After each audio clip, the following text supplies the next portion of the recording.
ध्यान और एकाग्रता, यही ग्रंथ और चल रहा है। और समय समय पर साधक लोग जो जो प्रश्न किए श्री माता जी को, उसका उत्तर श्री अरविंद और श्री माता जी मिलकर दिए हुए हैं। उसी का संकलन है ध्यान और एकाग्रता। अब सुनिए, मैं क्या बता रहा हूँ। एकाग्रता के केंद्र क्या क्या हो सकते हैं ये बता रहे हूँ। तुम सूर्य पर ध्यान जमा सकते हो, पर भगवान पर ध्यान एकाग्र करना सूर्य पर एकाग्र होने से कहीं अधिक अच्छा है। भगवान पर एकाग्र ध्यान जमाने के बजाय सूर्य पर ध्यान करना अच्छा नहीं। सूर्य के बजाय भगवान पर ध्यान करना अधिक अच्छा है, ये बताना चाहिए। बहुत से केंद्र ऐसे हैं अपने अंदर कि जो षटचक्र बताए कुछ योगियों ने, बहुत से लोगों ने बताया षटचक्र में ध्यान लगाना होगा, सब ठीक है, लेकिन भगवान के निमित्त लगाना और सबसे डायरेक्ट भगवान के ऊपर हृदय में भगवान, जैसा गीता के श्लोक में बताया, ईश्वर सर्वभूतेषु हृदयेषु तिष्ठति ब्राह्मण सर्वभूतानि यन्त्रारूढानि माया तमेव शरणं गच्छ सर्वभावेन भासते तत्प्रसादात् परम शांति स्थानं प्राप्त श्री शाश्वत। वो बताया उनकी कृपा प्रसाद से अगर ध्यान लगने के बाद सर्वस्व ध्यान लगाए, अर्पण हो गया, ध्यान लगा तो वो एक परम शांति मिलेगी, शाश्वत स्थान मिलेगा, ये बताया उन्होंने। ये केंद्र हृदय का डायरेक्ट भगवान की तरफ, ईश्वर की तरफ ध्यान लगाओ। इसको छोड़ के अपन चांद पर ध्यान लगाओ, कहीं सूरज पर लगाओ, कहीं और से क्षेत्र में भेजन करो, वो अलग बात है। उनका नाराजगी नहीं है माता की, लेकिन कैसा करना वो बताते चले जाए। तुम सूर्य पर ध्यान जमा सकते हो, पर भगवान पर ध्यान एकाग्र करना सूर्य पर एकाग्र होने से कहीं अधिक अच्छा है। पढ़ते या चिंतन करते समय यौगिक एकाग्रता करने का उत्तम स्थान है मस्तक का शीर्ष स्थान या उससे भी और ऊपर। पढ़ते या चिंतन करते समय उससे तुम पढ़ रहे हो, पढ़ते पढ़ते शांत है, बिल्कुल कोई विचार दूसरे मन में विचार होगा नया नहीं, मस्तक को शांत रखो बोलते। या पढ़ते पढ़ते कहीं तुमको बहुत ही अच्छा विषय मालूम, बहुत आनंद आ, झट पुस्तक को बंद करो, आंख हटाओ, मस्तक में ध्यान, शांत ध्यान लगाना, मस्तक के ऊपर एक हाथ ऊपर ध्यान जमा, ऐसा ऊपर, ऐसा पड़ता है, ऐसा भी ध्यान लगा।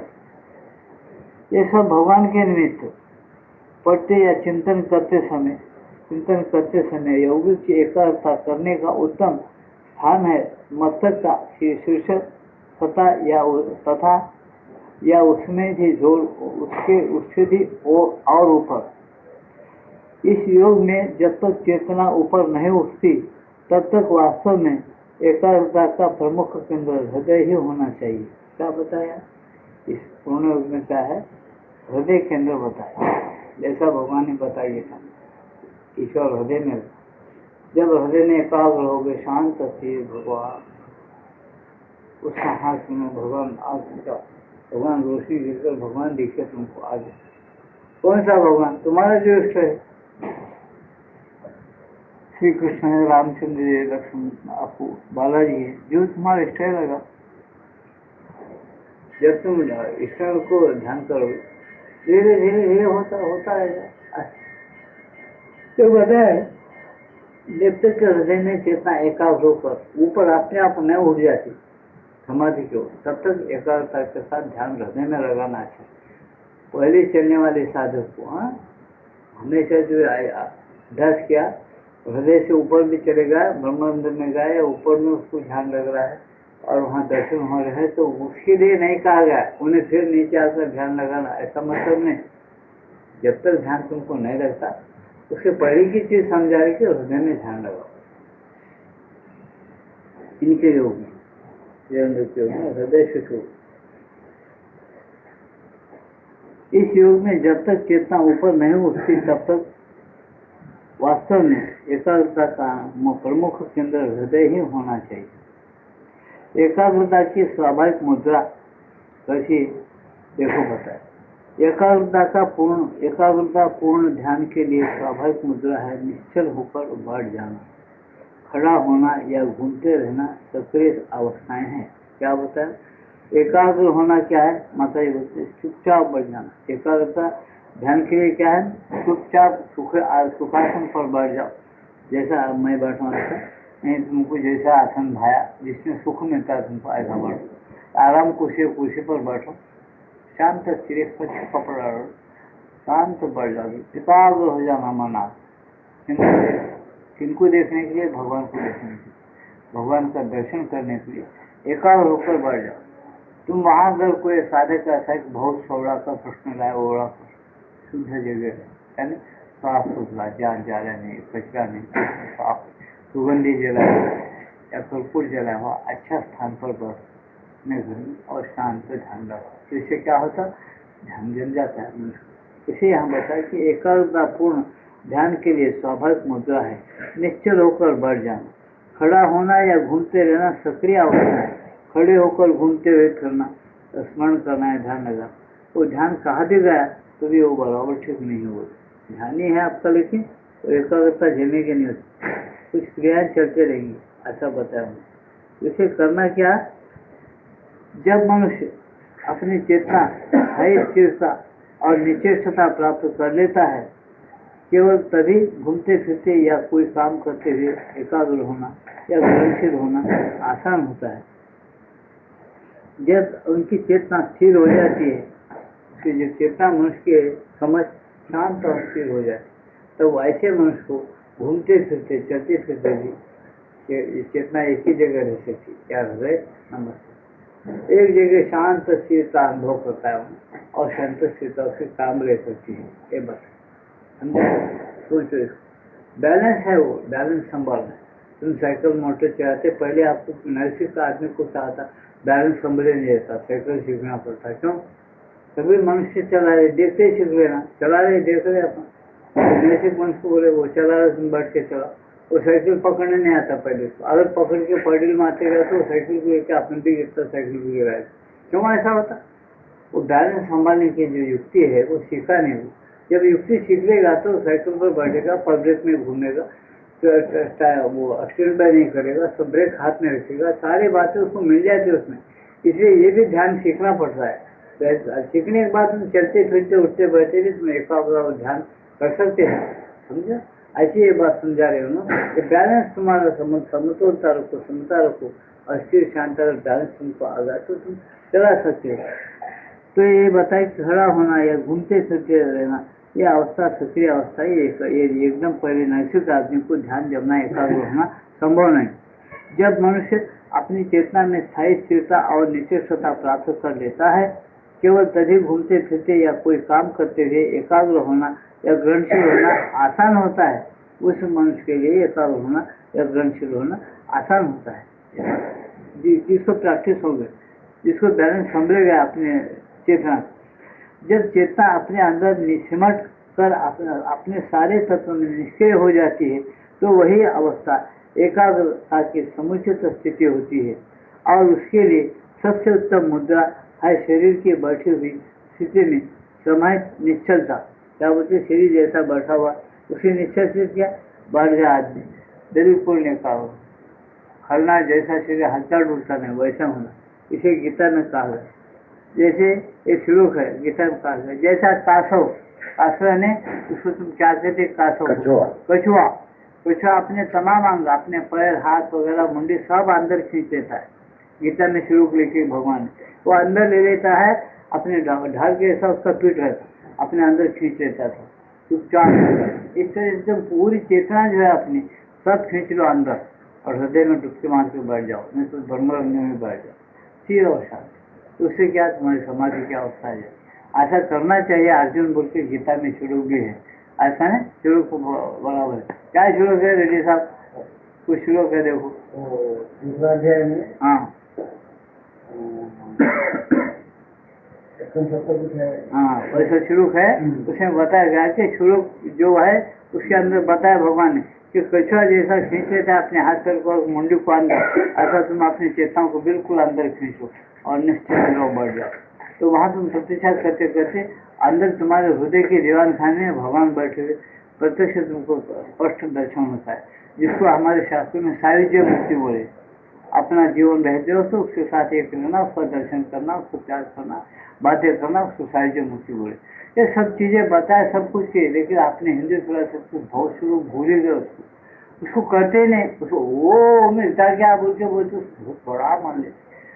ये उनको समझ में नहीं आता। मेरे को बहुत अच्छा लगता है कि भाई तुम्हारा सांस चला रहा, खाना खाते हुए पचा रहा, तुम चल रहे फिर रहे, जिंदे है, जीव तुम्हारे अंदर तैयार है, सब तुमको शौक नहीं है, प्रेम नहीं है भगवान को पाने का, इसलिए नहीं मिल रहा, कभी किसके दिमाग में नहीं आती होगा।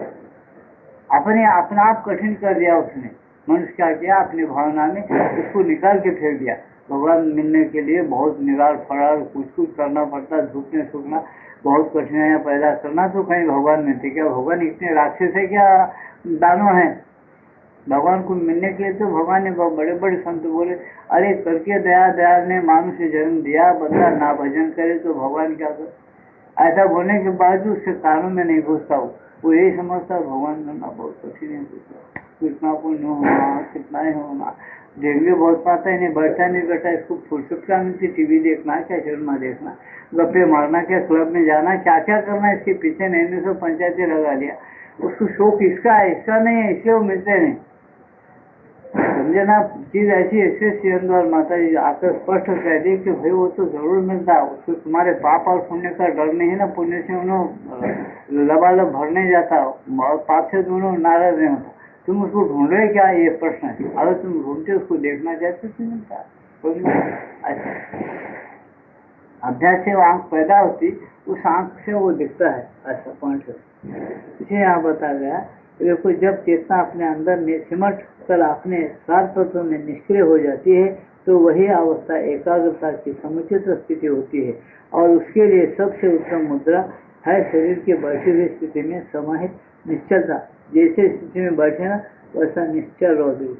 ऐसा लेट कर भी किया जा सकता है, पर वह आसन अत्यधिक निष्क्रिय है।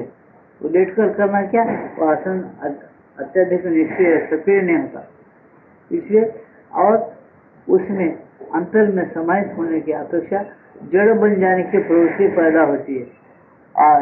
लेट कर आदमी बहुत विशाल होना करने वाला, तो जड़ बन जाएगा, लेटे नींद लग जाएगी, इतना आराम भी नहीं जाता, ऐसा सीधा बात। बहुत से तुम अगर थके हो, थोड़ा ऐसा टेका, लेकिन थोड़े पूरा ऐसा टेका लेके ऐसा पूरा नींद लग जाए। नींद नहीं लगना, जागृत रहना, शांत रहना, स्थिर रहना और विचार रहना। ऐसा करना है तो बहुत प्रेम के साथ करो, ये चीज तुमको मिल जाएगी। तो तुम्हारे सच्चा स्वरूप है, जो अंदर आत्मा है ना, वो तुम्हारा सच्चा स्वरूप है, वो गलत स्वरूप नहीं। ये बाहर जो दिखता है ये तुम्हारा ऊपर का स्वरूप है, सही सच्चा स्वरूप वो नहीं होता। मतलब तुम्हारा अंदर का जो स्वरूप है वो सही है, सच्चा स्वरूप है आप।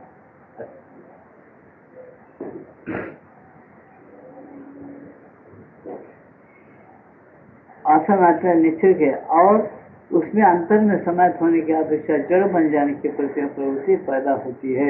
यही कारण है कि योगी लोग सर्वदा बैठकर आसन लगाते हैं। मनुष्य घूमते हुए खड़े होकर सोकर ध्यान करने का अध्याय डाल सकता है, परंतु बैठकर ध्यान करना सबसे पहली स्वाभाविक स्थिति है। बैठकर ध्यान करना कैसा है? स्वाभाविक स्थिति। वो स्वाभाविक स्थिति से ध्यान करो पहले, फिर तुम अस्वाभाविक लेट कर चलते वगैरह भी कर सकते। अरे बैठ कर ध्यान करने का सोचो और करो, ये बताओ। एकाग्रता का प्रयास। अब एकाग्रता का प्रयास कैसा, आगे बताओ। आरंभ में बहुत दीर्घ काल तक प्रयास करके भी एकाग्र होना आवश्यक है। क्यों आवश्यक है? आरंभ में बहुत दीर्घ काल तक प्रयास करके भी एकाग्र होना आवश्यक है। आरंभ में दीर्घ कोई बात नहीं, अगर जो करना चाहे वो कर सकता है, एकाग्र हो सकता है।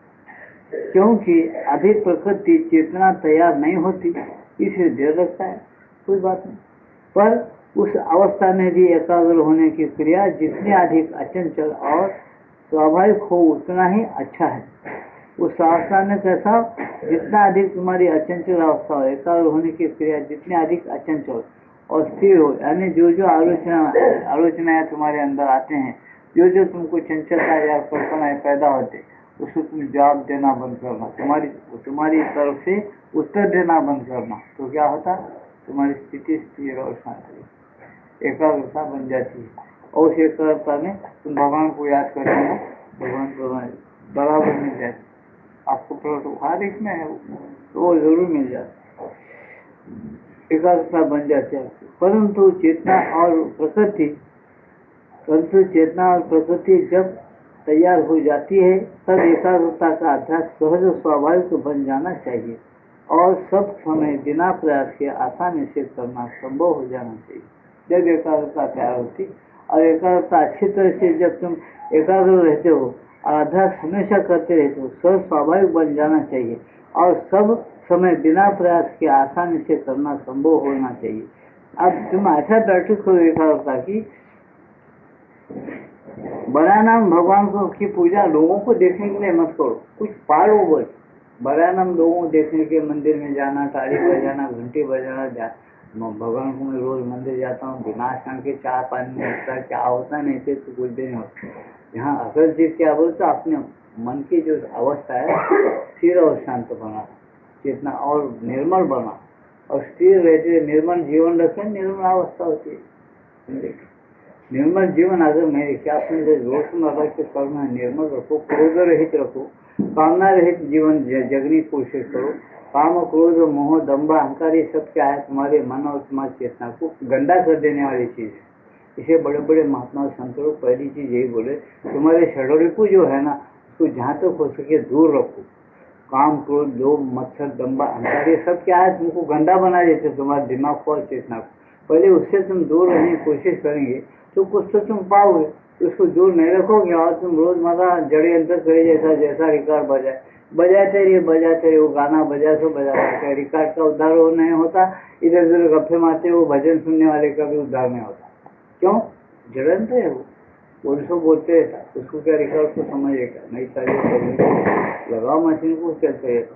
ऐसा मनुष्य का मन किधर का किधर चेतना भागी हो रही थी, मन चित्ते किधर भी भाग जाता और हम बोलते रहे कुछ भी नाम सुन तो कुछ फायदा नहीं। यह और बात है कि कोई हट से ऐसा नहीं होता था। हम रोज 10,000 जब करेंगे, रोज 10,000 करते करते करते कभी तो हमारा मन स्थिर हो जाएगा। ऐसा अगर कोई विश्वास करे तो रोज करता है तो उसकी बात है, रोज करता नहीं हो। मैं दिख देता आपको, हर कोई मनुष्य रोज 10,000 जब किया 10 दिन में छिड़ जाएगा। भगवान नहीं मिले तो बोलता है क्या उसको 10,000 में घंटा 2 घंटे बैठना, कुछ आने का नहीं जाने का नहीं, उसको आना जाना क्या है, पैसे मिलते नहीं, कुछ गप्पे मिलते नहीं, कुछ उसमें कर्म नहीं है, कुछ दिल बहलाने की बात नहीं है, क्या फायदा उसे छोड़ देता है। इसीलिए यहाँ क्या बताए, नहीं तुम 10,000 जब करनी उसमें 10 ही जब करो, 10 जब ऐसा करोगे उसमें तुम्हारी आलोचना कल्पना एक भी नहीं फटकना। हम समझे ऐसा, ये तो बहुत कमाल की बात है। एक आदमी क्या किए कि ऐसे भगवान को पूछा कि भाई एकाग्रता जमाना होता है, बहुत जल्दी एकाग्रता होते भगवान, मेरे साथ मैं अभी जमाता हूँ। एक महात्मा जी से पूछे, महात्मा जी एकाग्रता भगवान सब में है, चंचलता में एकाग्र क्यों नहीं दिखता? नजर दिए तो पानी चंचलता में भगवान है, क्यों नहीं दिखा? दिखता जरूर। उसे एक उसूल है बताया, तुम्हारे साथ संबंध है, जैसा तुम्हारा चेहरा तुमको देखना है पानी में, तुम पानी में तुम ऐसा झुक के देखिए, पानी भर के देखिए टब में, टब के अंदर पानी है, पानी में तुम अपना चेहरा झुके और चेहरा पानी स्थिर रहे देखे तो तुमको दिखे। जैसा पानी स्थिर रहे देखने के बाद दिखता है, तुम देखने की साधना है, वो साधना नहीं, वो एक आईना है, वो हिदायत है। तुम अपना चेहरा देखना चाहे तो आईने चेहरा देखेगा, तुम्हारा चेहरा भी हिलता हुआ देखेगा। इस तरह से तुम्हारी चेतना का संबंध है भगवान। तुम्हारी चेतना अगर स्थिर शांत है तो बराबर है। चेहरा नहीं है क्या? चेहरा भी है। पानी नहीं है, पानी को ऐसा हिला के ऐसा दिखता, हमारे चेहरे दिखेंगे क्या? उसकी पानी स्थिर होने के बाद बराबर दिखता। ऐसा तुम्हारी चेतना जो है शांत और एकाग्र स्थिर हो जाएगा जरूर दिखते। हाँ, वैसा जो हमारी चेतना शांत और स्थिर है, तुम्हारे उदाहरण देते मैं समझ गया, मगर मन हमेशा शांत है। मैं हर एक काम शांत और स्थिर बुद्धि से करता हूँ। मैं बताया तुमको कौन तुम्हारे संसार तुमको ज्यादा से ज्यादा किस वक्त रहना, ये तो भगवान की बातें होंगे। भगवान बताओ बोल क्या, भगवान को देखने का तरीका सीखने के लिए बहुत अच्छा है। तुम बड़े अच्छे हैं, इसमें कोई शक नहीं, भक्ति है तुम्हारे अंदर, लेकिन संसार में तुमको सबसे ज्यादा प्यार की चीज कौन सी है? मेरा छोटा बच्चा है, उसको मैं बहुत प्रेम करता हूँ, बहुत प्रेम करता हूँ। तुम क्या करो, वो बच्चे पर प्यार करता हूँ, बच्चे पर ज्यादा प्रेम ना हो, ठीक। तुम क्या करो, हाथ में पानी लो, तुमको ईमान के बात करो। मैं तुमको क्या बोल रहा हूँ, एकाग्रता तुम है बोल रहे, कैसा एकाग्रता है देखो, मन कैसा करता है, कैसा गड़बड़ है, सोचो मन की हालत कैसी है, चेतना कैसी रहती है, तुम जरा समझो। तुम आधी भक्ति प्रेम है, लेकिन वो चंचलता से मिली हुई है, सोचो बोल बताए। देखो भाई, ये पानी तुम एक गिलास में पानी मैं तुमको दिखा ले जा, क्या तुम्हारा अपने घर में से पानी, पर सुबह क्या करो, तुम ऊँट कैसा रहता मानो, और ऊँट बड़ा ऊंचा रहता, घर में ऊँट रहती, आसान से बड़े बड़े रहते, बड़े बड़े पैर डालते, रेगिस्तान में चलते, ऊँट बहुत रेगिस्तान चलते और बहुत सा चलता। तुम कल क्या करो, सुबह तुम्हारे ऊँट का याद नहीं करते है, पानी पियो, और बच्चे का याद करो, ऊँट का याद मत करो। ये बात तुम्हारे बच्चे के खर्चे में तुम, अरे बच्चे खर्च में, बच्चे पर क्या रहे बोले ना, ऊँट को याद नहीं करते हुए पानी पी, बच्चे को ऐसा तुम ईमान से करके आओ, ऐसा ईमान से नहीं करेंगे, झूठ बोलेंगे तो तुमको तुम्हारे बच्चे के खर्चे में बोले उन्होंने महात्मा, अरे क्या पंचायत, वो बंधन में आ गया, ठीक है, घर को गया तो ऊँट को याद नहीं करना, पानी पी लेना, और ऊँट को याद करते ही पानी नहीं पीना, रख देना।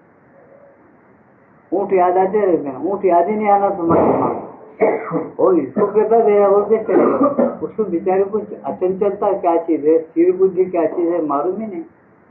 जब उन्होंने गया, सोचा दूसरे दिन सुबह उठा, वही काम करना है, बस पानी ले लिया, नहा धो लिया, भगवान पास भगवान में बच्चे खसम आ गए। अब मैं ऊँट की याद नहीं करते, पानी पीना, हाथ में गिलास,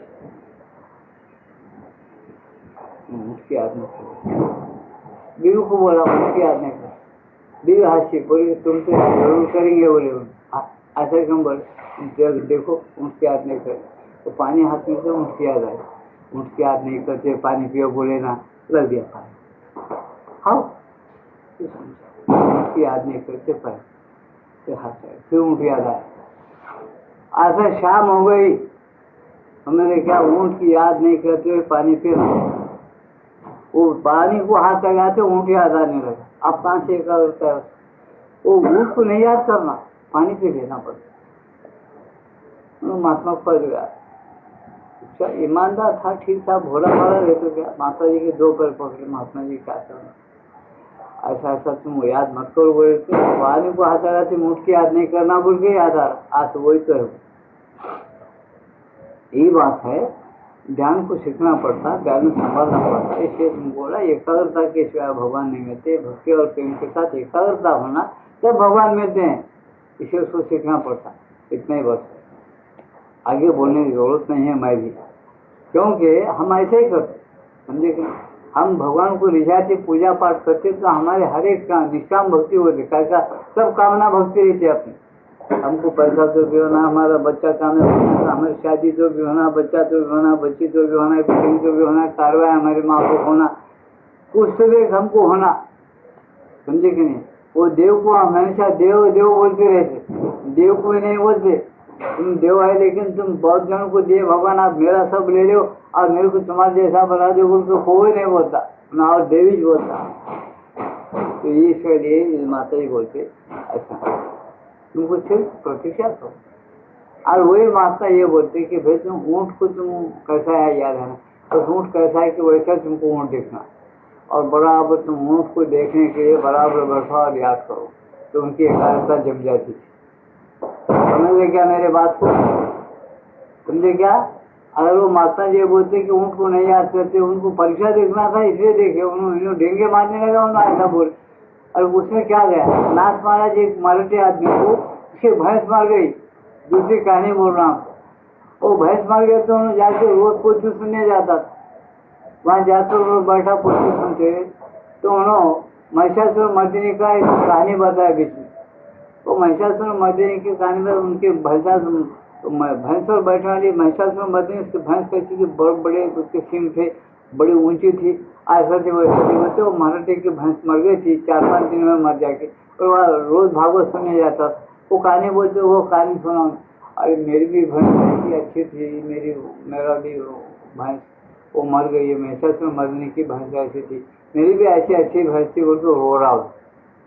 अब महात्मा ने भक्ति प्रेम का आदमी जैसा दिख रहा है, बेचारा रो रहा है, महात्मा है, बहुत भक्ति प्रेम होगा पाप, बेचारा बहुत रो रहा, जैसे कहानी हो गई, जैसे कहानी खत्म है तो रो है, पूछे समाप्त होना उसको बोला है। तो भाई मैं कहानी बोलते उसको क्यों रहा है, वो तो हमारा रोना गलती हो गया, फिर रो रहा। अब नहीं भाई रोना गलती नहीं, क्यों रहते, कौन सी बात अच्छी, मेरे को अच्छी क्या साहब, तुम क्या बोले क्या, क्यों कुछ भी नहीं समझ आते।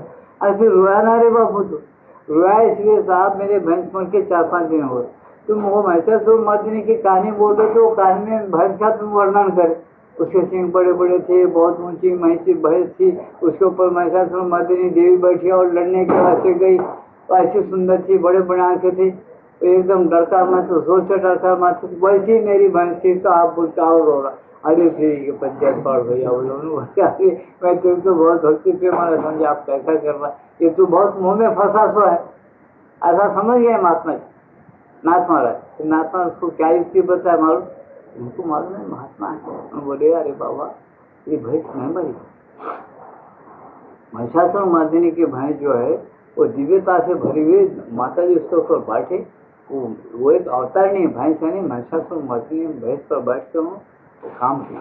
तो भी तेरे को और एक बोलता हूँ, तेरी भैंस कैसी थी तेरे को मालूम है ना, वो मालूम, तेरे को आंखों में खेलता पूछते, तो रोज आना वो भैंस कैसी थी 5 मिनट उसका याद था, जैसे का वैसा भैंस तेरे को दिखा, तो तेरा सच्चा प्रेम है भैंस, जिस दिन वैसा तेरे को दिखता उस दिन मेरे पास आओ, अच्छी बात मारा, मेरे तो हमेशा याद आता, तो याद आता तो ध्यान, तो थोड़े में बोलता हूँ ध्यान करते करते उसको भैंस प्रत्यक्ष दिखने लगी ध्यान में, और डरकर सोने आने लगी, तो ऐसा आनंद आने लगा। क्या वजह, चेतना की जो स्थिर अवस्था एकाग्र अवस्था है वो बरोबर ठीक हो गई। और हमारे हिंदू फिलॉसफी शास्त्र क्या बोलता है, हर वस्तु के अंदर, हर क्षण में, हर वस्तु के अंदर, हर जगह, रात को दिनों, एक सेकंड खाली नहीं जाते हुए कालातीत काल के अंदर भगवान भरे हुए है।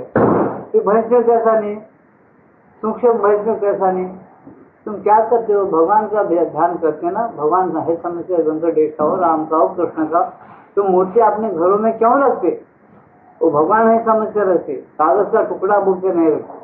ऐसा उसको भैंस पर प्यार था कि भैंस कितने अच्छी थी, मेरे को कितना पालन पोषण करी, कितना दूध दी, उसका वर्णन की।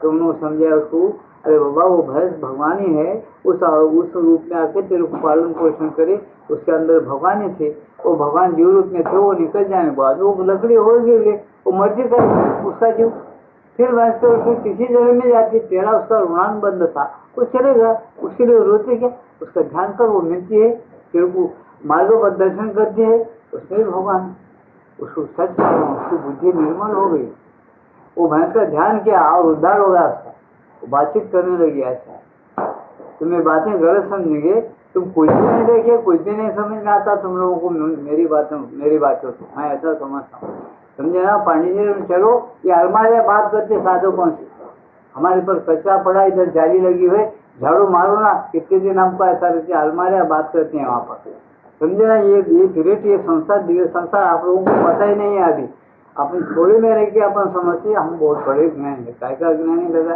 कुछ भी आपने को समझ ही नहीं है असल में, दुनिया कैसी भगवान ने रचा और क्या क्या चीजें चल रही, कैसे कैसे आविष्कार हो रहे, कैसी बातें चल रही दुनिया चल रही, आपने को पता नहीं आती, समझे। उनकी लिटरेचर पढ़ो, आंखें खोल के देखो तो समझ में आता कि एकाग्रता चेतना में क्या शक्ति है, और भगवान सब में कैसे भरे हुए हैं। जिनको भगवान मिलते हैं हर चीज के अंदर से, उनको क्या कम है, उनको कुछ कम ना है महसूस होता है। जिनको सूक्ष्म में भगवान मिलते हैं, स्थूल में मिलते हैं, कारण रूप में मिलते हैं, फिर छोड़ने के बाद है, फिर रहने के बाद है, ऐसी जिनके हालत हो गया अध्यास से, उनको और मुक्ति क्या चीज है, ये बातों को हम ख्याल नहीं करते, कभी सोचते नहीं, इसलिए हम छोटे पैमाने में छोटी बुद्धि लेकर हम चलते रहते, हम समझते ऐसा है शास्त्र में, तुम्हारे शास्त्र पढ़ना, देवेंद्र शास्त्र क्या पढ़ते कि क्या समझ में आता है कि कब उद्धार होता है, कि वो भगवान को मालूम, आप लोगों को मालूम बोलते हैं हम तो। असल में यहाँ ऐसा है एक एक महात्मा लोग ऐसे ऐसे बता कि छोड़ दे कि बस उसको छोटे उसके जिसके अंदर उसका मोह है उसी में भक्ति प्रेम लगा के उसका उद्धार करके छोड़ दिए। क्यों? सिर्फ चेतना निर्मल होकर एक ही एक एकाग्रता के द्वारा जब एक वस्तु में जब घुस जाती है उस वस्तु के अंत में क्या है, मूल में भगवान है और मूल तक पहुंच जाती है उसकी एकाग्रता। ये बात बताना है। जब एकाग्र और शांत स्थिर हो जाता है मनुष्य अपने मूल को पहुंच जाता है। किसी हीरे से हो, भैंस का हीरा हो चाहे भेड़ का हो चाहे और किसी का हीरा हो, तुम बराबर ठीक तरह से ध्यान लगाओ, एकाग्र लगाओ। आखिर कहाँ जाएंगे? आखिर मूल उसका कहाँ है? हर वस्तु का मूल कौन है दुनिया में? तुम बोलो, मैं प्रश्न करता हूँ तुम लोग। हर एक वस्तु तुम यहाँ देखते हो उसका मूल कौन है? परम पिता परब्रह्म परमेश्वर पुरुषोत्तम है श्री कृष्ण भगवान जो गीता में, वो मूल है हर वस्तु का, हर चीज का। इसके से आप बोलेंगे क्या? तो तुम किसी वस्तु के द्वारा क्यों होता है, एकाग्र हो जाओ। तुमको किसी प्रेम में एकाग्र होकर ध्यान लगाओ, उसके मूल में चले जाते हैं, अंदर एकाग्रता घुस जाती है तुम्हारी। एकाग्र होते होते होते ऐसे फल मूल में जाके तुम टच कर ले, तुमको भगवान का आनंद आता, शांति आती और भगवान मिल जाते। जब तुम्हारा उद्धार जब सहज ही हो जाता। इसलिए ये बातें हमको समझ में नहीं आती, समझ में बढ़ती नहीं। हमको विद्या पढ़ना 4-5 किताबें 10 किताबें कोई 25 पढ़ाऊंगा, उसका हमारे पास अहंकार और गर्व है। गर्व और अहंकार से कोई उद्धार नहीं होता। इसको याद रखो, समझे? उसको अभ्यास होना। इसे यहाँ क्या बता रहे तो पहले तुम चेतना किसी केंद्र में क्यों नहीं होता। महात्मा लोग तो ऐसा बताया, आप देखो यूँ केंद्र क्या बता रहे, अपना हृदय बता रहे, संबंध बता रहे, सूरज बता रहे और बता रहे, नाथ मार रहे जैसे महात्मा लोग संत लोग भैंस को बता रहे, और लोग तो और दूसरे चीजों को भी बता दिए। क्यों बता दिए?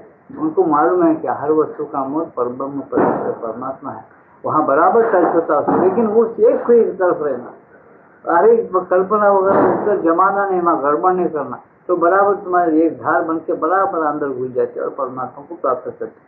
एक कहने का था, मुझे कह दिया, अब आगे पढ़ेंगे क्या है तो सोचो। सुनिए इसको। स्वाभाविक की उतना ही अच्छा है, परंतु चेतना और प्रकृति जब तैयार हो जाती है तब एकाग्रता का अभ्यास सहज स्वाभाविक बन जाना चाहिए और सब समय बिना प्रयास के आसानी से करना संभव होना चाहिए। अंत में जाकर तो यह सत्ता की स्वाभाविक और स्थायी अवस्था बन जाती है। उस समय यह अब एकाग्रता नहीं रह जाती, बल्कि भगवान ने जिस जीव की संसिद्ध स्थिति बन जाती है। अब एकाग्रता नहीं रहकर क्या बन जाती है?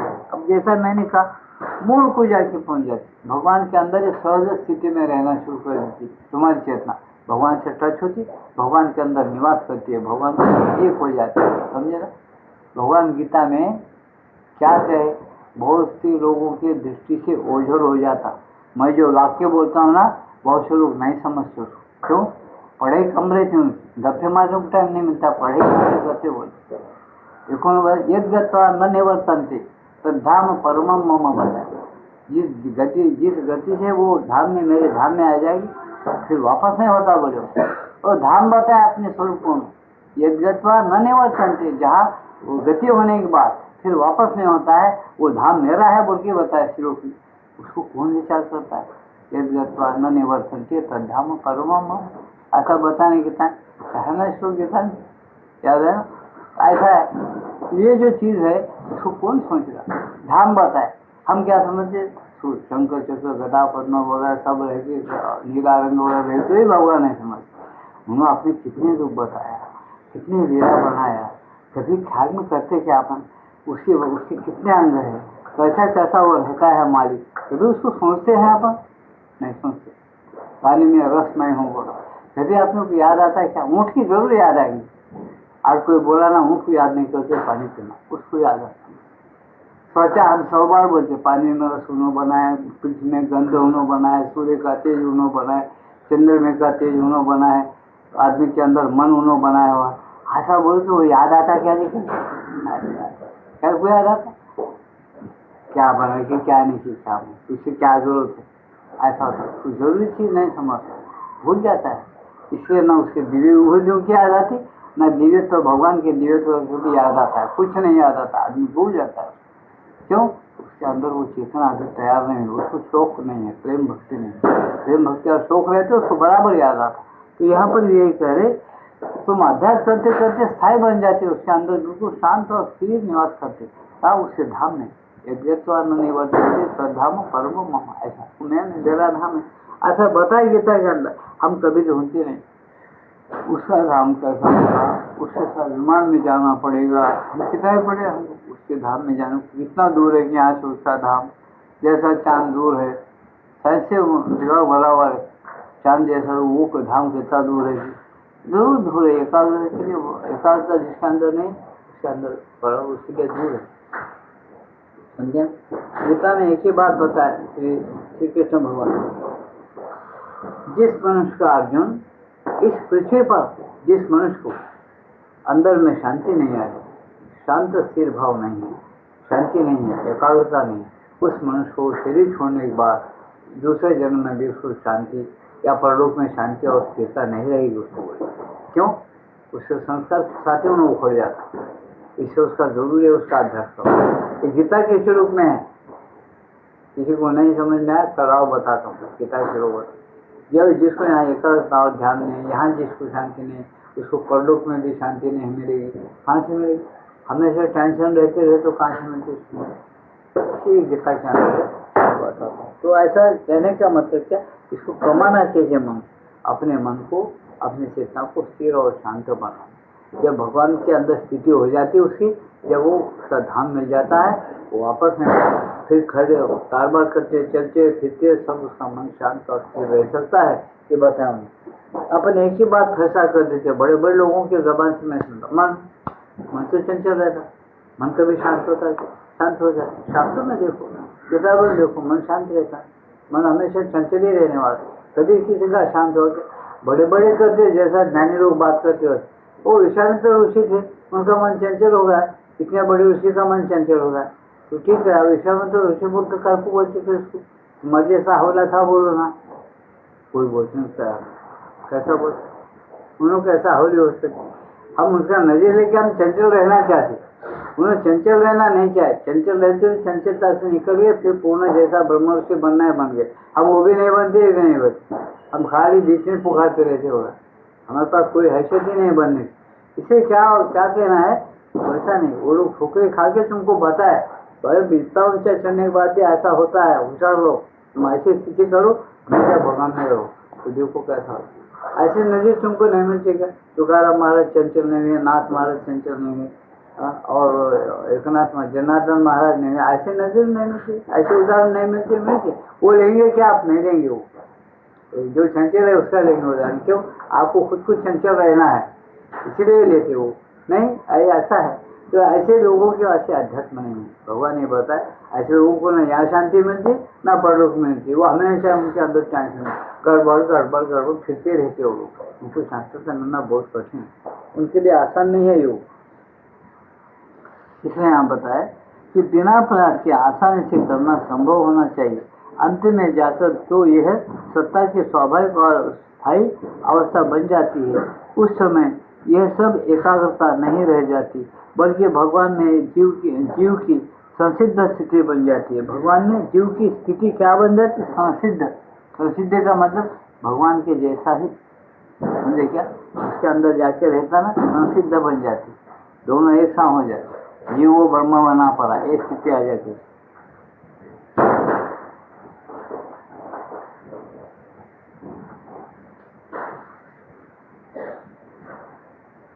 सर्वोत्तम सहायक, सर्वोत्तम सहायक क्या है ये बताइए, क्या सर्वोत्तम सहायक? एकाग्रता करने में सबसे अधिक सहायक चीज है अपने मन में श्री माता जी की स्थिरता और शांति को ग्रहण करना। क्या बता रहे हैं? श्री माता जी की शांति, श्री अंदर समझा रहे, एक तुम एकाग्र करते हो, तुम ऐसा सोचो तुम्हारे माता जी 5000 लोगों को कपड़े देना, शांति से चलाना, विद्या पढ़ाना, सब स्कूल खोलना, मास्टरों को तनख्वाह देना, नौकरों तुम्हारे तैनात में, तुम्हारे घर के झाड़ू मारने के लिए सर्वेंट रखना, सारी बातें उन्होंने हंसते हंसते करो।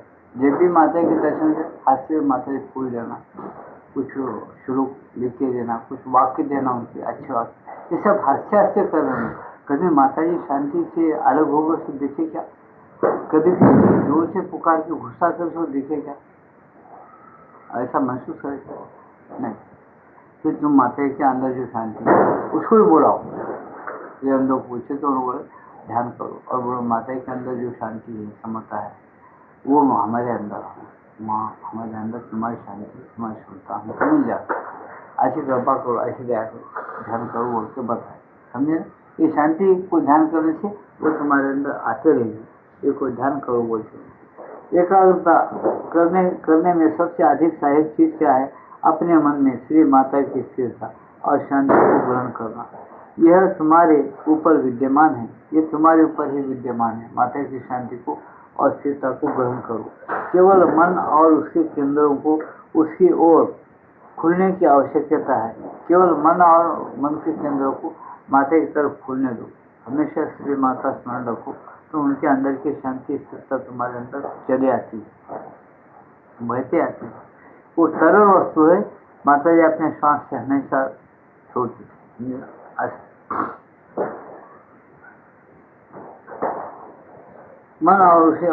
केवल मन और उसके केंद्रों को उसी ओर खुलने की आवश्यकता है। यही चीज है जिसे श्री माता जी शाम के ध्यान के समय तुम्हारे ऊपर ठेलती है। माता जी रोज ध्यान लेती थी आश्रम में। ध्यान लेते वक्त बहुत से लोग ऐसा अनुभव करते थे, माता जी कुर्सी पर बैठना, ऐसे नक्शे के जहाँ नक्शा लगाया हुआ ऐसा बैठना, उनके आसपास में 100, 200, 400 लोग बैठ जाना। शाम का 6:45 बजे से 7 या 7:15 तक ध्यान लेते। चुपचाप बैठना, बिल्कुल डिम लाइट रहना, शांत ध्यान। ऐसे टाइम माता जी क्या मुंडे देते? शांति। जो लोग नहीं सह सके घुर्राटे मारना जोर से, 15 मिनट में तो 5 मिनट में नींद लग जाना, बहुत आराम मारवाना, उसको सहना और जागृत रहना क्या हो रहा है अपने अंदर। घुर्राटे मार शांति देते थे और एकदम अपनी चेतना में प्रकार के समाधान देते। तो एकाग्रता और शांति उनके अंदर आ जाती थी। रोज माता जी भगवान से प्रार्थना करना और ऊपर से नीचे शांति और एकाग्रता को लाना। जो पहले साधक जो जागरूक रहते थे, प्रेम भक्ति रखते थे, वो लोग पहले साधक उसे अनुभव करें। और जो लोग प्रेम भक्ति आ रही नहीं सो जाना, न से चिंतित धारने कितने लोग आए, उनको नए लोग आए, वो डिम लाइट में देखना सब, तो बस उसको कुछ नहीं मिलता। तो कारण क्या? ऐसा चेतना का माता जी लेन देन करते थे, अपनी चेतना दे सकते। जैसा अपन पैसे टक के दूसरों को देते, कोई चीज दूसरों को जैसा देते वैसा दे सकते थे माता, ऐसा होता था। इसमें अभी एक आदमी है जिसको ध्यान नहीं मालूम, कुछ भी नहीं मालूम, लेकिन वो आदमी को मैं बताता नहीं, उसका नाम भी नहीं बोलता। इसी में बैठा हुआ है वो आदमी। तो वो आदमी को कुछ मालूम नहीं, भोला भाला आदमी, हमारे ब्राह्मण जात का भी नहीं, दूसरे जात का है। वो दर्शन को गया था पंडित जी, जाते फाटक पर से उसको दरवाजे में पैर रखा, सोचा कि क्या करना, पहले मरतबा गया, उसे नींद आए जैसा है पहले आने के बाद अपना अनुभव बताया। आके फिर खड़े खड़े ऐसा जरा घूम जाए, भक्ति प्रेम था, माँ माँ माँ क्या महिमा माता की कैसा है। वो देख कर तो सब खुश हो गया वो, और जैसा ऐसा उसको माता की शांति लपट ली और ऐसा आंखें मिटाया तो माता जी बिल्कुल कुर्सी पर बैठे जिंदे दिख रहे और ये बताए कि मैं यहाँ जो चाहती है ना वही होता, मैं उठो बोल तो उठना, बैठो बोल तो बैठना, ऐसा मेरा काम है यहाँ का, और तुम लोग भी वैसे चलना, गड़बड़ नहीं करना, शांत रहना, ऐसा इशारा हुआ माता जी बाबू। खाली वो बोला कि मैं खड़ा हुआ हूँ, ऐसा देख रहा हूँ, मेरे माता के जिंदे दर्शन का सारा क्या है। फाटक में से गुजर रहा था वो, अभी अंदर माता का जो कमरा है दर्शन का, वो कमरे में नहीं पहुंचा, ऐसा हुआ। हम लोग इसको सही मानते क्या जी, जो पांडिचेरी को नहीं गए इसमें से वो लोगों को, जो लोग पांडिचेरी सही मालूम होता है, लेकिन जिसको सही मालूम हुआ, जिसको अच्छा अनुभव हुआ, उसको तुम गर्दन काटेंगे तो झूठे बोलेगा क्या? वो नहीं बोलेंगे। तुम्हारी गर्दन काट के अगर बोले जो नहीं गया, अनुभव नहीं करा, सही है बोलो, नहीं साहब गर्दन माट करो, कल से मैं बोलता हूँ सही है बोल के, लेकिन सही की मालूम नहीं हो रहा हमको बोलता। क्यों? स्वागत है। इसीलिए अध्यास होना, वो लाइन से जाना, भक्ति प्रेम होना, तुम्हारे अंदर अगर वो हैसियत नहीं है, चित्त एकाग्र नहीं है, शांति नहीं है, भक्ति नहीं है, तो तुमको अनुभव नहीं होता। वो खुद तो तुम्हारा भी नहीं है, उनका ये जो बताया अपने हिंदू उपनिषद और गीता वगैरह, उस लाइन से जाओ, उस मार्ग से जाओ, तब कुछ से भी होता। चुप से भी हम मंत्र बोले, सिर्फ देखे अक्षर डालते, दूसरी बात करे, फूल डालते, तीसरी बात करे, आखिर तो फिर भगवान मिलते क्या? वो पूजा होती क्या? नहीं होती। आज मेरे बहुत वसात मिले बोलने वाले, मैं सुन के हंसता था। अच्छा, आप बहुत टाइम हो गया आपका, कुछ दूसरे काम है तो कर लो, जाओ, तुम फजूल बातें हैं तुम्हारी, आपको बातें मेरे पास जाओ बोलता हूँ मैं सीधा। वो क्या बोलते वो लोग, मैं अक्षर भगवान को मंत्र अक्षर डाले, और भगवान तो हर जगह है ना, सब जगह। फिर किधर भी हमारे दिल के उधर भी भगवान है, इधर अक्षर डाले भगवान के मूर्ति पे, हमारा दिल दूसरे से हो गया, वह तो क्या होता? वहाँ पर भी भगवान है, यहाँ पर अक्षर डाले, यहाँ पर भी भगवान। मतलब तुम पूर्णता को पहुँच गए, अब फजूल प्रेम मत करो, तुम्हारा व्यवहार का काम बोले, चलो जाओ करके बोलते। ऐसे मूर्ख रहते, उनको कहीं समझा नहीं आता। बड़े बड़े लोग भी यही बोले कि मूर्खों को मत समझाओ बोले, क्योंकि वो वहीं रहने वाले हैं। और बहुत से जन ऐसे उनको मालूम नहीं होता कि अभ्यास किस तरीके से करना, गुरु का मंत्र क्या है, कैसा अभ्यास कैसा, पता ही नहीं चलता उनका, कुतर से रहता सब। मूर्ति पर अक्षर डाले, मूर्ति पर तो इधर डाले, मन तो दूसरे से हो गया, वहाँ पर भी भगवान है। तुलसी लोग बोलते, ज्या ज्या स्थळी हे मन जाय माझे, त्या त्या स्थळी हे निज रूप तुझे। मी ठेवतो मस्तक ज्या ठिकाणी, तेथे तुझे सद्गुरु पाय दोन्ही। ऐसा शुरू है महाराज, फिर वैसा हम कहाँ मस्तक देखे तो क्या, किधर अक्षता फेंके तो क्या, कहाँ मन गए तो क्या, सब भगवान ही भगवान। और उसको पाने का क्या, करने का क्या है? बोल, मैं बोला फिर कर को है, फजूल टाइम वेस्ट है तुम्हारा, तुमको मिल गया और क्या? नहीं मिले इस वाले हम पुकार रहे, और नहीं मिला हमको, भाई तुमको मिला है तो बताओ, नहीं तो चलो, हमको मालूम है सोचना समझ। तो मेरे पास आने की काबिल ही नहीं है, मैं तुमसे क्या बात करूँ, मैं नादार हम बोल दिया, हसाई से हो गया। तो इसलिए पॉइंट ये है, वो वैसा नहीं होता, एक कुतर्क है वो सम्यक तर्क नहीं होता, कुतर्क है।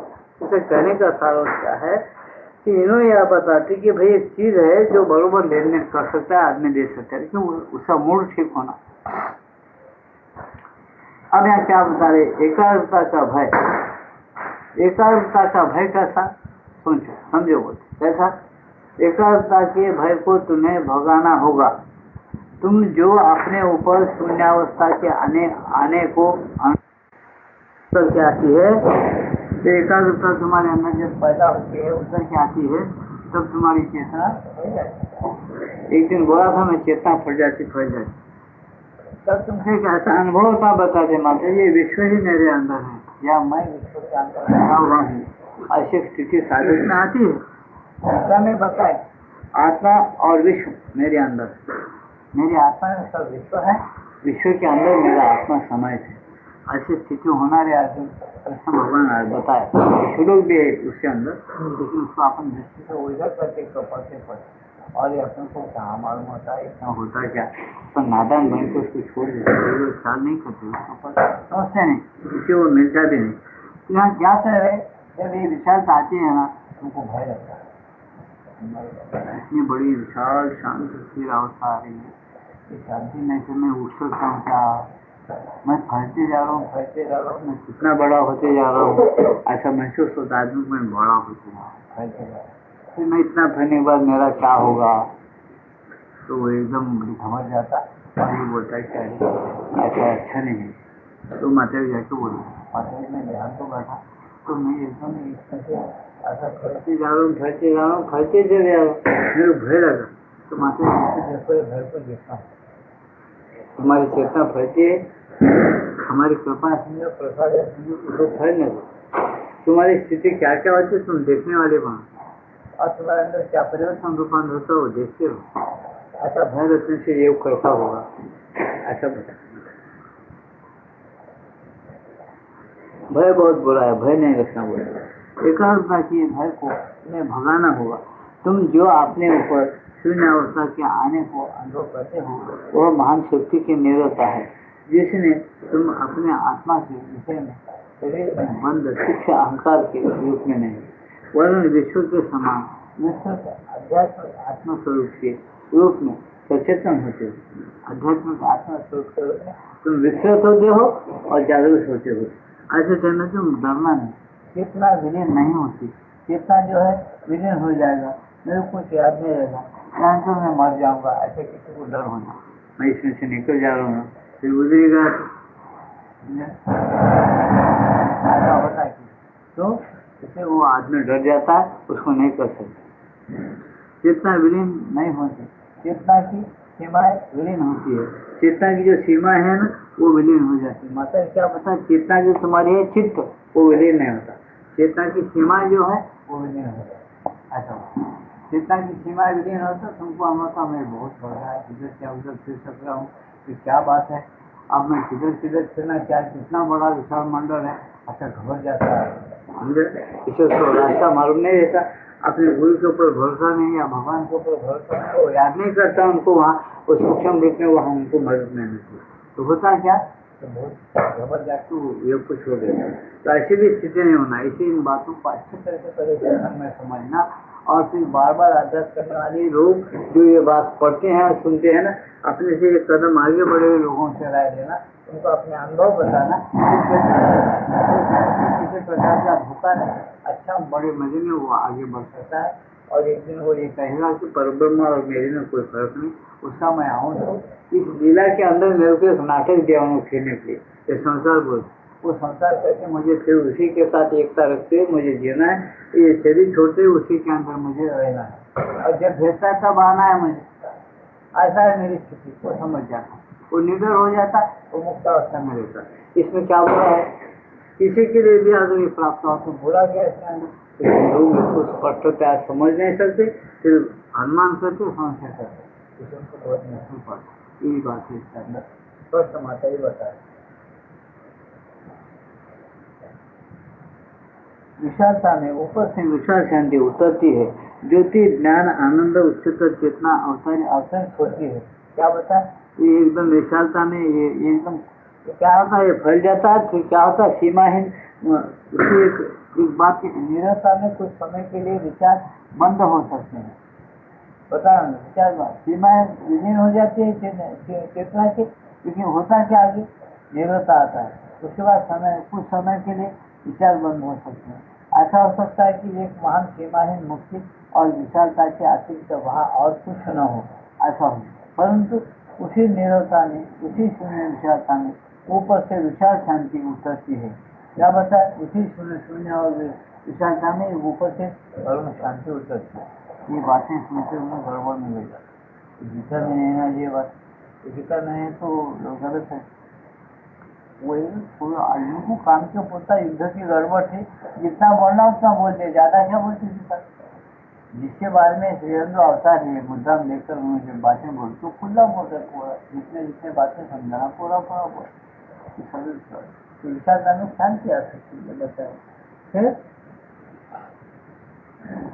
विशालता में ऊपर से विशाल शांति उतरती है, ज्योति ज्योति भी एक उतरती है, प्रकाश ज्ञान आनंद उच्चतर चेतना, एक उच्चतर तुम्हारी जो समझ या ज्ञान है ना वो भी उतर जाती है, और चेतना अवतरित होती है जिसमें तुम भगवान के साथ एकत्व का अनुभव करते हो। ऐसी चेतना और ऐसी अवस्था में तुम भगवान और मैं एक ही हूँ ऐसा आपको अनुभव होता है।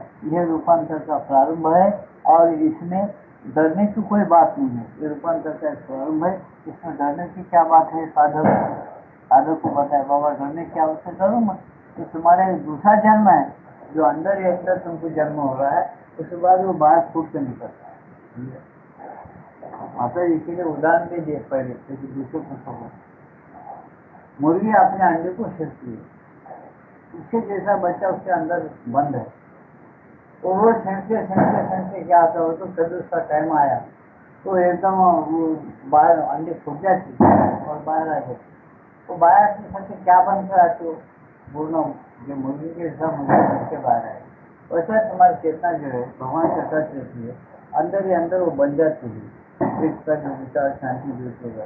तब फिर जब दोनों उमड़ जाता है तो तुम्हारे शरीर के अंदर तुम अवतारी पुरुष बन जाते। एक ढंग बताया कि अवतारी पुरुष कैसा होता है, हमारे पुराणों में अब तक ऐसी कोई चीज नहीं पता है, कोई पंडित भी नहीं बोल सकता कि ये इंसान के हृदय में ऐसी अध्यात्म शक्ति है और ऐसा अवतारी पुरुष बन सकता है।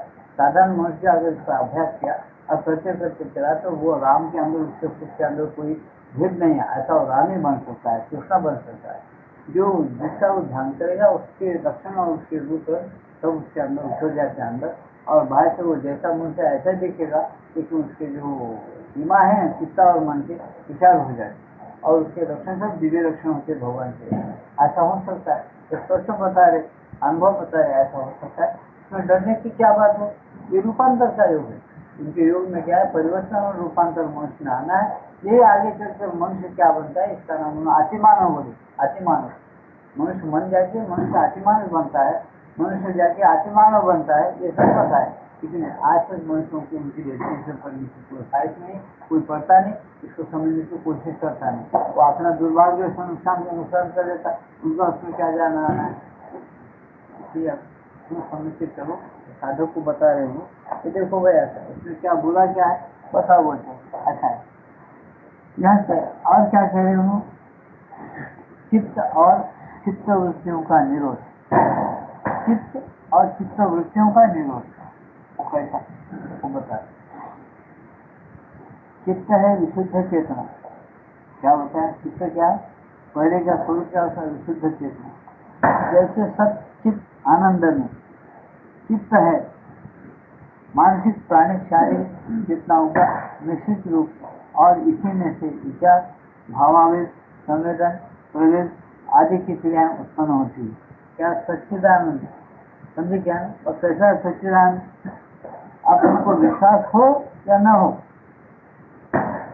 मैं बोलता हूँ उसको सुनो, और ठीक मालूम तो ठीक है समझो, नहीं तो छोड़ो। देखो सच्चित आनंद, आनंद आनंद ने क्या किया है, समझे क्या, भगवान के आनंद ने क्या किया है, तुम्हारे शरीर का रूप लिया। समझ रहे मेरी बात को, भगवान का आनंद तुम्हारे शरीर का रूप लिया। और सत्य ने क्या किया है, सत्य ने क्या किया, तुम्हारे मनोबुद्धि का रूप लिया। इसलिए प्रत्येक मनुष्य पहले व्यवहार में क्या होता है, बड़े जोर से देखो किसी व्यवहार में सच रूप झूठ सच क्यों बोलता है, दिन में से एक बार फिर बोल, किसी आसानी से हो, व्यवहार में किसी से लेन देन में हो, किसी कामगार से हो, दिन में से एक बार फिर, या बीवी से हो, बच्चों से, अरे तुम ऐसा चल रहा, सच चल रहा, अच्छा चल रहा, गलत क्यों चल रहा है, बोल क्यों बाबा। भगवान का आनंद सीधे लिया है, सीधी का रूप बना। सच्चानंद जो ऊपर में है, उसी नीचे उतर कर क्या किया है, तुम्हारे शरीर का रूप लिया है। चित्त ने क्या, चित्त क्या किया है, सत्य ने क्या किया, सत्य का रूप लिया मनोबुद्धि। और चित्त क्या है, चित्त स्थिर और शांत विशुद्ध रूप से आत्मा का रूप लिया, उसका एक भाग है चित्त। ऐसा तुम्हारे मनपान शरीर चित्त और जीव है, समझ लेना, ऐसा निश्चय नहीं। इसको पहले रूप में चले जाने के लिए क्या करना, उसने खेल बनाया, यहाँ पर उन्हें जैसा जीना चाहता है, तुमको जिलाना चाहता है, तुमको जीने के लिए कैसा है, तुम्हारे शास्त्र और वैसा तुम जिंदगी बनाओ और जियो। उसके बाद तुम वही सच्चिदानंद कैसे है तुमको मालूम होता, और तुम्हारी शक्तियाँ तुमको मिल जाती। जो छुपाए गए तुमसे, जो पर्दा डाल के छुपाया गया, वो तुम्हारा तुमको मिल जाता है, नहीं तो तब तक तुमको मिलता नहीं। समझ लेना, ये नाटक ईश्वर खान आंदो, राजा आंदो, तीन लोग का ब्रह्मा विष्णु ऐश्वर्य आंदो, ये साधना करे बगैर, ये समझ कर चले बगैर तुमको सच्चिदानंद तुम नहीं बन सकते। तुम है सच्चिदानंद मोल में, लेकिन तुम हुए ऐसा यहाँ पर नाटक के लिए। तो नाटक अगर अच्छा खेलना है फिर मूल रूप में चले जाओ, तो तुम्हारे आनंद रूप और सत्य रूप चित्त रूप कैसा है तुमका सब खुल के मिल जाते, और तुम बड़े मजे में रहते। फिर तुम कुछ नहीं चाहोगे, सब तुम्हारे पास ही है, तुम सब कुछ है, सब तुम्हारे पास है, तुम चाहेंगे क्या, कुछ नहीं है तो जाएंगे। आज चाहेंगे वही कि जो श्री कृष्ण क्या वही करेंगे। श्री कृष्ण भगवान गीता में बताए, अरे धर्म स्थापना से संभव नहीं हुई। क्यों बाबा, हम आप लोगों से पूछते, जो गीता परफेक्ट है इसमें पढ़े हुए जो भी हो, मेरी मामूली प्रश्न है उन लोगों से कि अगर तुम लोग गीता पढ़े और अध्ययन करें तो भाई इसका अर्थ तो मेरे को थोड़ा बता दो कि भाई धर्म स्थापना से संभावनी भगवान आ रहे, धर्म की स्थापना भगवान अभी नहीं करे, स्थापना करने के लिए युग युग में आना पड़ता है। एक बात, दूसरी बात क्या है, अर्जुन से बोलती कि अर्जुन कर्म तुम करो, मैं भी कर्म कर रहा हूँ, मेरे को कुछ कम है क्या, उसी से उसमें मेरे को सब प्राप्त है, मेरे को कुछ प्राप्त करना नहीं है ये दुनिया में आकर, सब मुझे पहले ही प्राप्त है, लेकिन मैं कर्म कर रहा हूँ। बस मेरे सब प्राप्त है कि मैं कर्म कर रहा हूँ, तेरे को प्राप्त नहीं है तो तू कर्म क्यों नहीं करता, करो वो भी मेरे लिए करो, कुछ प्राप्ति के लिए मत करो। ऐसी बातें जो बताया क्यों बताया, उसका सारा 4 अक्षर में कल कोई लिख के दो, मैं ठीक ठीक समझ गया, समझता क्यों बताए तो अपन समझे नहीं। वो धर्म स्थापना से संभावने योग्य आत्मा क्यों बोले, कैसा धर्म स्थापना करता हूँ बोलते, सच्चिदानंद का धर्म लाना है इसलिए आता हूँ। उनको कुछ कम नहीं है, फिर क्या रहेगा, उनको कुछ देना है नहीं, फिर क्यों आता हूँ बोले, तुम्हारे लिए आता हूँ बोले, तुम्हारे अंदर स्थापना करने को आता हूँ बोले। उनके पास कुछ कम नहीं है, उनको तुम्हारे से कुछ लेना देना नहीं, क्योंकि तुम्हारे पास से लेना है तो क्या लेना है, तुम्हारा अहंकार छीन लेना है, तुम्हारे पाप को छीन लेना है, तुमको राय रास्ते चलो बोल के अच्छी तरह से अब उनके तुमको राय रास्ते पर चलाने के लिए आना है। बस यही बात है, और भगवान को क्या हो कुछ नहीं होना। इसका तुम सोचो तो सही, भगवान क्या चाहते हैं तुम्हारे से, कुछ नहीं चाहते। हम अलबत्ता भगवान को छोड़ देखे यहाँ की चीजों को बहुत कुछ चाहते रहते, हमेशा दरिंदर के ऐसा मांगते रहते, ये होना वो होना वो। अरे उन्हें खुद तुम्हारे पास आना चाहता है धर्म स्थापना करके, तुम्हारे लिए उन्हें बार बार जन्म उठाना चाहता है, उसका प्रेम तो तुम कभी गिने ही नहीं अपने संसार में, और तुम भिखारी बनते उसके पास चाह रहे ये होना वो होना वो होना, सब कुछ चाह रहे हैं बोलते हम लोग ऐसा। यही माता जी हम समझा रहे, क्यों चाहना उसके पास, क्या चाहते, जैसा है वैसा रखा तो वैसा रहो, उसका स्मरण करते। ये बात कितनी स्थिरता और शांति लाती है तुम्हारे अंदर, कितनी जबरदस्त स्थिरता लाती, देखो तो सही, इसको पकड़ कर जरा बुद्धि नहीं पाते। क्यों, गुरु नहीं किए, गुरु पर्दा डाल के उपदेश किया था, खुला उपदेश नहीं करा, जैसा ये लोग अवतार लेके करे वैसा नहीं कराना, पर्दा डाल के कान में बोला, तुमको मालूम उसको मालूम क्या दिया, वो प्रकट भी होता नहीं जाहिर भी होता नहीं। फिर पहले की जैसे काम क्रोध मोह दम्भ सब तुम्हारे अंदर तैयार रहते पहले की जैसा, एक राय के बराबर कम नहीं होता। क्यों नहीं होता, उसके अध्यात्म नहीं है, वो जैसा सुनना वैसा सुने ही नहीं कभी, इसलिए ये दिशक है, याद रखो बोलते माता जी। ये दिशक निकालने के क्या करना, बहुत शांति के साथ गीता पढ़ो, और कोई हम ये नहीं बोलते अभिमान से ग्रंथों के ग्रंथ पढ़ो, सुनो हमारी गीता ही पढ़ो, लेकिन जरा अंत को भी अच्छा शांति के साथ पढ़ो, फुर्सत के टाइम में पढ़ो, नहाते पढ़े तो अच्छा है, खाना खाते पढ़े तो पाप लगता है, ये देखो की छूट जो बोलते हैं, खाना खाओ और बाजार में जाओ, हाथ पाँव मत धो, 8 दिन मत खाओ, लेकिन गीता पढ़ो, समझे क्या, तुम मुझे ऐसा क्यों बोलते, पढ़ो तो सही, हम बोले ऐसा भी पढ़ के देखो, तुम रोज 3 बार नहाते भी कुछ नहीं होता, लेकिन गीता रोज वो क्या लिखे क्यों लिखे किस लिए क्या हो, उसको डिस्कस करो, अच्छा समझने की कोशिश करो। जब तुमको पुस्तकें बनने के लिए पढ़ो, तुम कर्म करके उसको पुस्तकें, भगवान को कुछ मत बनाओ, उसको तुम्हारे फूल पत्ती का जरूरत नहीं, पेड़ी की जरूरत नहीं, तुम्हारे छोड़ा का जरूरत नहीं, बोबड़ा का जरूरत नहीं, कुछ जरूरत नहीं, तुम्हारे अंदर के दुर्गुण फेंके उन्हें आ जाता, इतनी बातें आज रखो। दुर्गुण जब तक कि तुम नहीं फेंके तुम्हारा मसाला लाखों जन्म करेगा, ये याद रखो होगा। उन्होंने बोलता कूट के उसको सोना पक्का बनाना है, जब भट्टी में डालना पड़ता है। ये बातें उन्होंने लिखी कि बाबा ये कल का ध्यान क्या चीज है, तुमको कूट के निकालना, तुम रजामंदी से उधर चले बहुत अच्छा, नहीं चलते तुमको कुछ न कुछ पंचायत में लगा, तुमको एकाग्रता बराबर सिखाता बाबा, लेकिन लाखों जन्म उठाना पड़ेगा। यहाँ कहते अगर उसकी जरूरत है, तुमको उसका मजा लूटना है तो तुम इस तरह से चलो, ये बता रहे। तब एकाग्रता का अभ्यास सहज स्वाभाविक बन जाना चाहिए, और सब समय बिना प्रयास के आसानी से करना संभव होना चाहिए। अंत में जाकर तो यह सत्ता की स्वाभाविक और स्थायी अवस्था बन जाती है। उस समय यह सब एकाग्रता नहीं रह जाती, बल्कि भगवान में जीव की संसिद्ध स्थिति बन जाती है। ये तो हो गया था, अपन निकल पैसा पड़ता थे, हाँ बन जाती, ये चल रहा बन जाती है। तो यहाँ क्या बताए,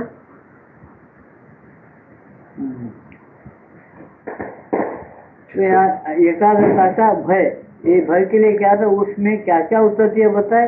एक उस निरवता में, जब तुम्हारी पास एकाग्रता होगा, निरव अवस्था से निश्चल अवस्था आ जाती है, उसमें क्या उतरना शुरू हो जाता है ऊपर से, उसके धाम से कुछ समय के लिए विचार बंद हो सकते हैं। ऐसा हो सकता है कि एक महान सीमाहीन मुक्ति और विशालता के अतिरिक्त वहाँ और कुछ न हो, ऐसा होता। फिर क्या होता है, उसी निरवता में, उसी शून्य विशालता में ऊपर से विशाल शांति उतरती है, ज्योति ज्ञान आनंद उच्चतर चेतना अवतरित होती है, जिसमें तुम भगवान के साथ एकत्व का अनुभव करते हो। यह रूपांतर का प्रारंभ है और इसमें डरने की कोई बात नहीं है।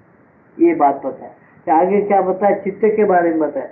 हमारे योग में दूसरी तरह की क्रिया होती है, हमारे योग में क्या बताया चित्त का? चित्त है विशुद्ध चेतना। जैसे चित्त, जैसे सच्चित आनंद। चित्त है मानसिक प्राणिक शारीरिक चेतनाओं का मिश्रित रूप। चित्त कैसा है? मानसिक प्राणिक शारीरिक मिश्रित रूप का एक चेतना है, उसका नाम चित्त, मिश्रित रूप। और इसी में से विचार, भावावेग, संवेदन, प्रवेग आदि की क्रियाएं उत्पन्न होती है। पातंजलि योग पद्धति में इन्हीं सबको एकदम शांत कर दिया जाता है। पातंजलि योग में क्या? इसी सबको पातंजलि योग में एकदम आसन प्राणायाम वगैरह करा के एकदम चित्त को शांत कर दिया जाता है। अब अच्छा सुने, शांत कर दिया जाता है जिसमें कि चेतना निश्चल हो जाए और समाधि में चली जाए। चेतना जो चित्त जो निश्चल होकर समाधि में चली जाए, ऐसी अवस्था पतंजलि महामुनि ने अपनी एकाग्रता आसन प्राणायाम वगैरह करना चाहिए, ऐसा बताया। अच्छा, हमारे योग में अरे पतंजलि का बताया, तो यहाँ क्या बताया? हमारे योग में बोल रहे, तो सुनो। हमारे योग में दूसरी तरह की क्रिया होती है। क्या होती है? साधारण चेतना की क्रियाओं को निश्चल बना देना होता है। साधारण चेतना जो है आत्मजीव व्यवहार में काम करने वाली, उसको निश्चल बना, एकाग्र। कैसा बनाना? एक मूर्ति रखो या गुरु की मूर्ति रखो या स्मरण लो, कोई एक केंद्र लो या कोई एक वस्तु लो, उस पर एकाग्र हो जाओ। भगवान का स्मरण और ध्यान देते और अच्छा है। क्रियाओं को निश्चल बना देना होता है और उस निश्चलता के अंदर उच्चतर चेतना और उसकी शक्तियों को उतार लाना होता है। उस निश्चलता के अंदर क्या होता है? उसी हल्लुल उन शक्तियों को उतारना है जो ऊपर है भगवान, उसको आह्वान करना है, तो आह्वान हो जाता है। शक्तियों को लगातार उतार लाना होता है, जो कि प्रकृति का रूपांतर कर दी। वो शक्ति आने के बाद प्रकृति का रूपांतर करेगी। यहाँ अपन क्या समझ रहे? फर्क, ये फर्क समझ रहे। पतंजलि यहाँ क्या बताया? पतंजलि महामुनि ने क्या बताया? आसन प्राणायाम अगर बताते चित्त को विशाल करके समाधि में चले जाना। यहाँ क्या बताया? खाली सिर्फ एकाग्र माँ माँ माँ माँ। क्या क्यों पुकार? माँ के अंदर की साधना या भगवान कृष्ण के अंदर की साधना, भगवान उसके अंदर की साधना की जो चेतना वगैरह है, उसको अपन आह्वान कर रहे भगवान, वो हमारे अंदर उतर के आना। यहाँ क्या है? अपनी चेतना उधर चले जाए। यहाँ श्रीअंदो योग में क्या है? उनके अंदर की बात प्रसन्न होकर अपने अंदर उतर के आना। फर्क को समझ रहे क्या? फिर डबल बोल रहा हूँ, सुनो। अपनी चेतना चित्त और ये शांत होकर उधर जाना नहीं, एकाग्र होकर जगह पर हो। जैसा बिल्ली का बच्चा उसी कोठरी में पुकारता, माँ माँ माँ पुकारता, वो माँ के उसको क्या गर्दन में पकड़ दी, किधर ले जाना उधर ले जाना। क्रिया किधर से शुरू हो गई? दूसरे कोठरी में जाने की, माँ की तरफ से। तुम नहीं गए। ये पतंजलि महामुनि में क्या है? सब रास्ते बताते हो, केंद्र तो उधर की क्रिया में तुम चले जाओ, समाधि में जाना, ऊपर ऊपर जाना, ये क्रिया है। इनके अंदर क्या बुलाना है? उसको प्रेम भक्ति से बुलाना है। हमको मालूम नहीं। तुम धर्म स्थापना था संभाल नहीं बोले ना भगवान, तुम जन्म लेकर कर सकते, नहीं जन्म लेकर कर सकते, सब कर सकते। तिरंदो माता जी बताए हमको, फिर आप क्यों नहीं आते? बिल्कुल एकाग्र हो जाओ और बोला चलो, ऊपर से अंदर उतरेगा वो भगवान कृष्ण और उसकी शक्ति, और तुमको योग साधना वही करेगा तुम्हारे अंदर प्रकट होकर। यही फर्क है। समझने मेरी बात को अच्छी तरह से समझो और सुनो। ये होने के बाद क्या आता? तुम्हारी योग साधना में हाथ में लेते। अब जैसा उन्हें चले वैसा चुप रहो। वो बिल्ली का बच्चा क्या माँ उठा के ले जाते, वो हाथ पैर मारते क्या? बाप चुप उसके मुंह में चढ़ जाते, जिधर ले गए उधर ले जाके रखते चुपचाप बट, वैसा तुम चुप रहना। अब यहाँ साधक ऊपर क्या किया? माँ मेरे को डर लग रहा है, ऐसा शांति आई, ऐसा विचार हो रहा, कैसा करना, मेरे को डर लग रहा है। वो कुछ नहीं, इसे कंप्लीट क्या है? समर्पण हो जाओ। चलो भागे ना भाग, तो भगवान यही रास्ता होता। अरे ईश्वर तो हृदय में है, लेकिन तो क्या कर, सर्व भाव से समर्पण हो जाओ। ये मेरा योग का साधना यही है। ये हम भूल जाते, हम कुछ साष्टांग योग करते हैं तो षड क्रिया में चले जाते। भगवान बता क्या ऐसा करो बोल के गीता है कहाँ बताए? ईश्वर सर्वभूतेषु हृदय शरण स्थित ब्राह्मण सर्वभूतानि यंत्र रूढ़ानि माया के चक्कर में घुमा रहा हूँ, घूम रहा है जीव। तमेव शरणम गच्छ, खाली शरण जाओ बोले, भक्ति प्रेम से शरण जाओ तो सर्वभाव सब भाव तो सब भाव बड़ा है। तू योग साधन कर, योगेश्वर है, तू मेरे को दया कर, कृपा कर, ऐसा ऋषभ बोले। उसकी कृपा प्रसाद से क्या था? परम शांति मिलेगा, शाश्वत स्थान मिलेगा, वही पकड़ के ले जाएगा, वही करेगा। ये बात को समझने में अपने को बड़ी कठिनाई होती। क्यों होती? अपने को फुर्सत नहीं है वो बात को अर्थ लगाने का। निर्मल दिल नहीं है, हृदय निर्मल नहीं है। अपना हमेशा काम डब्बू में है और काम को डूब के अंदर चक्कर लगाते बैठे अपनी बुद्धि। निर्मल बुद्धि को समझ में आता है और अच्छे तरह से कर सकते हो। तो यहाँ साधक भी अगर चक्कर खा रहे पांडिचेरी के और माता को बोलते कि ऐसा हो रहा है, क्या करना माता जी, तो अपन लोग चक्कर खाना कोई सी बड़ी बात है। इससे पहले अच्छी तरह से श्रवण भक्ति होना, सुमंत रामदास ने बोले ऐसा, और अच्छी तरह से शांति के साथ चलना रास्ते पर। एक दिन करे, 4 दिन छोड़ दे, फायदा नहीं, कंप्लीट उसको दे देना। जब उन्होंने इसका उपयोग करेगा, वो अंदर उतरेगा, साधना करेगा, सब करेगा। वो अपन उसको करने नहीं देते, इसलिए अपने को कठिनाइयाँ आती। ये बात है, इसमें ध्यान रखो। बोले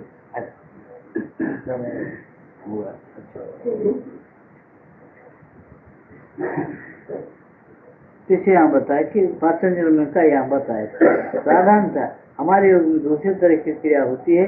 साधारणता चेतना की क्रियाओं के निश्चल की क्रियाओं को निश्चल बना देना होता है, और उस निश्चलता के अंदर उच्चतर चेतना और उसकी शक्तियों को उतार लाना होता है, जो कि प्रकृति का रूपांतर कर देगी।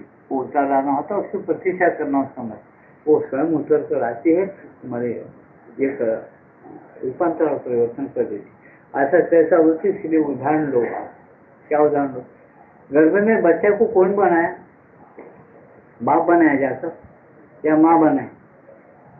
वो महाशक्ति जो है, नाक पैदा करी, कान पैदा करी, आंखें पैदा करी, चमड़ा पैदा करी, सब 9 महीने में 10 महीने बना के बाहर छोड़ दी। फिर बाहर आता है तो उसने जीव ऊपर से उसके अंदर अवशेष हो गया 5-6 महीने के बाद। ये सब क्रिया कैसा हुई? तो मानते ये भी ऐसा ही है बुद्धि अंदर। ये जैसा वो मनुष्य को पैदा करी है, आदि मानव को भी वही शक्ति पैदा करने वाली है आगे। और तुम लोग अभ्यास करें और श्रद्धा भक्ति रखकर, तो तुमको खाते से मैं बोलता हूँ कि बराबर तुम्हारे अंदर वो परम शांति अवतरित होती है। तुम निर्मल बनते जाओ दिन ब दिन, और उस आध्यात्मिक जीवन को अपना लो, भगवान जो देते, और उसके माफक बनते चलते रहो। इसी का नाम उद्धार है और मोक्ष है। एक चलते चलते तुमको समझ में आता कि क्या क्या है, कितना विशाल है, कितना आनंद है उसका ज्ञान। कोई लिख सकता, कोई उसको ये करता कि अपन बोलने को बोलते, उसके आनंद से विरोचन है। भगवान का चित्र, भगवान का लीला कीर्तन नहीं लिख सकते, बोलने को बोलते। ये अनुभव करने को कौन सा हमसे नहीं होता, जिसको बोलो उस रास्ते को मत जाओ। अच्छा, तो कहने का सामने एक न एक में उसके जीव है, तुम लोग सब हम भी उसके जीव है, उधर रुझान होना ही पड़ेगा। कैसा? अच्छी तरह से ना, तो बुरी तरह से। प्रसन्न होकर हो जाएंगे, जल्दी होगा। बुरी रास्ता बोलते हो तो जरा देर लगेगा, तकने से चले जाएंगे, इतने ही। तो आज का सत्संग जो है टाइम होगा, समाप्त है। तो एक रिकॉर्ड लगाएंगे, ध्यान करो। ध्यान के बाद फिर प्रसाद वितरण किया जाएगा। प्रसाद देने के लिए आप शांति से जाते हैं। कृष्णाय वासुदेवाय।